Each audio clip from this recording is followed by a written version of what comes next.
Hi friends, చెరువు నుంచి చేపలు తీసుకొచ్చాం. దాన్ని చక్కగా మట్టి పాత్రలో కట్టెల పొయ్యి మీద పులుసు అది వండుతున్నాం. దానికి ఏమేం కావాలి ఏంటి ఇదంతా చూసేద్దాం రండి. చికెను, మటను వాటితో పాటు ఫిష్ కూడా మనకి చక్కగా ఒంట్లో వేడి లేకుండా అన్ని రకాల విటమిన్స్ ఉండాలంటే చేపలు తినాలి.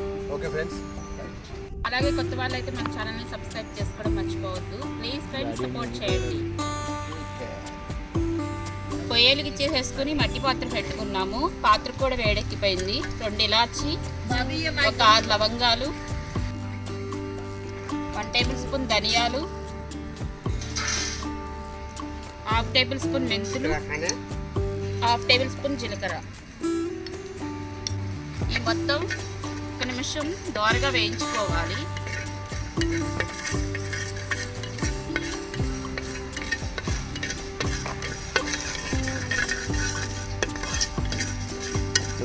నిదానంగా ఆరాంసే అల్లు కేవగా వేగిపోయినాయా? ఇవి అయితే ఫ్రై అయిపోయినాయి. ఇప్పుడు రోట్లో వేసుకుని మెత్తగా మసాలా నూరుకుందాము. ఇప్పుడు 5 టేబుల్ స్పూన్ ఆయిల్ వేసుకోవాలి.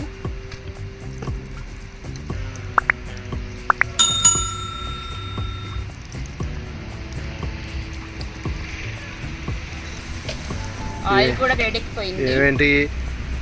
ఇది 2 మీడియం సైజు ఆనియన్స్ కట్ చేసి పెట్టుకున్నాను. ఉల్లిపొందులో 2 ఇవి ఉంటాయి కదా చిన్నగా, అవి కూడా సన్నగా కట్ చేసుకున్నాను. ఒక 5 పచ్చిమిర్చి నిలువుగా చీలికల్లా చేసుకున్నాను. ఆయిల్ కూడా కాగిపోయింది. ఇప్పుడు ఆనియన్స్ వేసేసుకుందాం.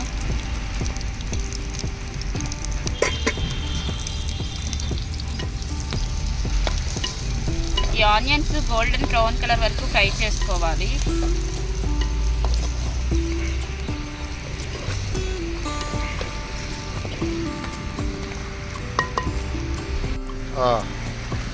ఇప్పుడైతే ఉల్లిపొందు కూడా శుభ్రంగా కడుక్కొని సన్నగా కట్ చేసుకుని వేసేసుకుంటున్నాను.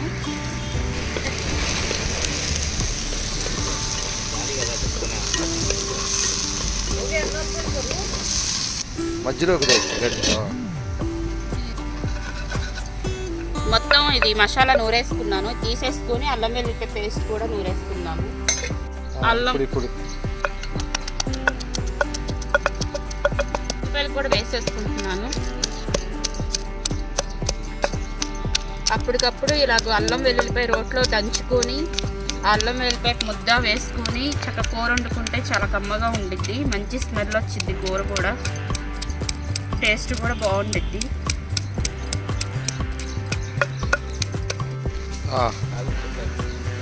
ఆనియన్స్ కూడా ఫ్రై అయిపోయినాయి.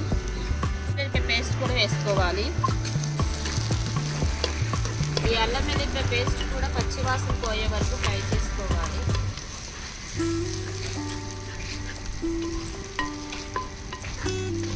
రుచికి సరిపడా సాల్ట్ వేసుకోవాలి. నేను కల్లుప్పు వేసుకుంటున్నాను.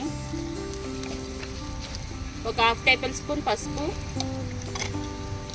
2.5 టేబుల్ స్పూన్ కారం. మొత్తం ఒకసారి మిక్స్ అయ్యే విధంగా కలుపుకోవాలి.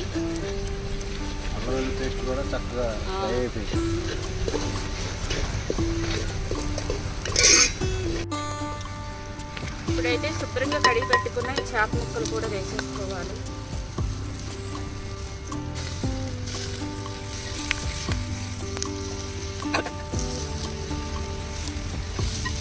తినే పులుపుని బట్టి మీరు పులుపు వేసుకోండి. నేను పెద్ద సైజు నిమ్మకాయ అంత చింతపండు రసం పిండుకున్నాను. ఇప్పుడు చింతపండు పులుసు కూడా వేసేసుకుంటున్నాను. ముక్క మునిగే వరకు వాటర్ వేసుకోవాలి.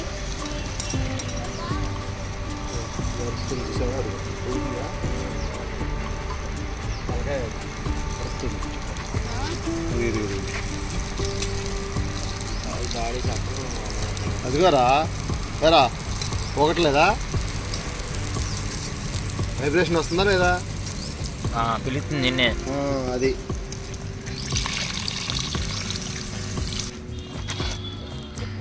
చూడండి ఫ్రెండ్స్, గరిటె పెట్టుకోకుండా ఇక్కడ చూపిస్తున్న విధంగా చక్కగా కలుపుకోవాలి. గరిటె పెట్టారంటే చేప ముక్క పిడిలిపోయిద్ది.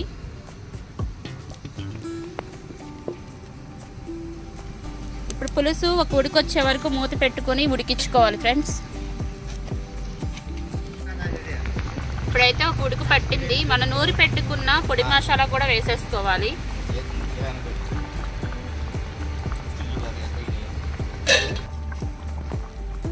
ఒకసారి కలుపుకుందాము ఆ పొడి మసాలా అంతా కలిసే విధంగా.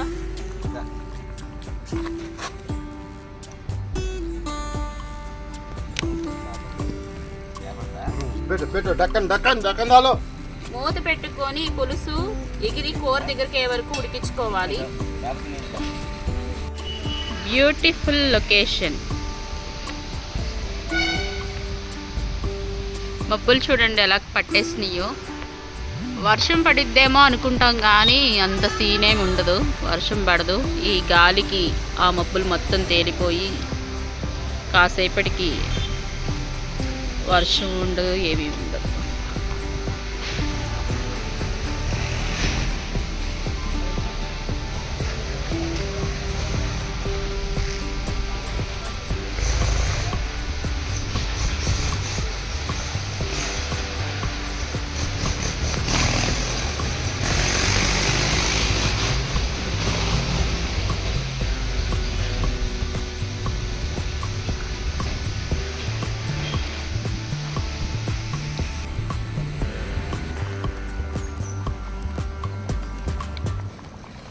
నా ఫ్రెండ్స్, కర్రీ అయితే చక్కగా ముక్కలు ఉడికిపోయినాయి.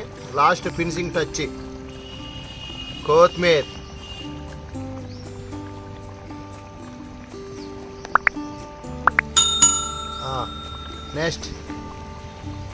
నెక్స్ట్ ఏముంది, వేడి వేడి అన్నం పెట్టుకోవాలా, కూర వేసుకోవాలా, ఒక జంపు జంపాల మటాష్.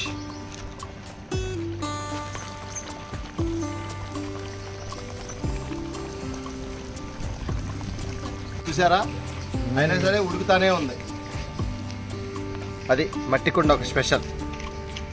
ఇప్పుడైతే చీకటి పడిపోయింది కాబట్టి ఇంటికి వెళ్ళేసి అన్నం తినేస్తాం. ఇక్కడ తినలేం.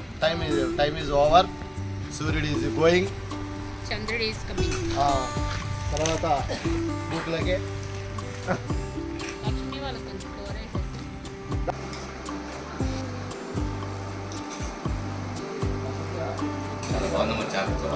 పొయ్యి మీద చేసావా? చాలా చాలా తీసుకున్నాం. అదే గ్యాస్ పొయ్యి మీద అయితే ఇస్తారు.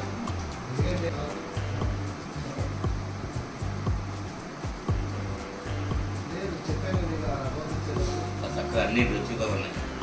పులుపు దులుపు అంతా చక్కగా సరిపోయింది. మా అమ్మ వచ్చింది.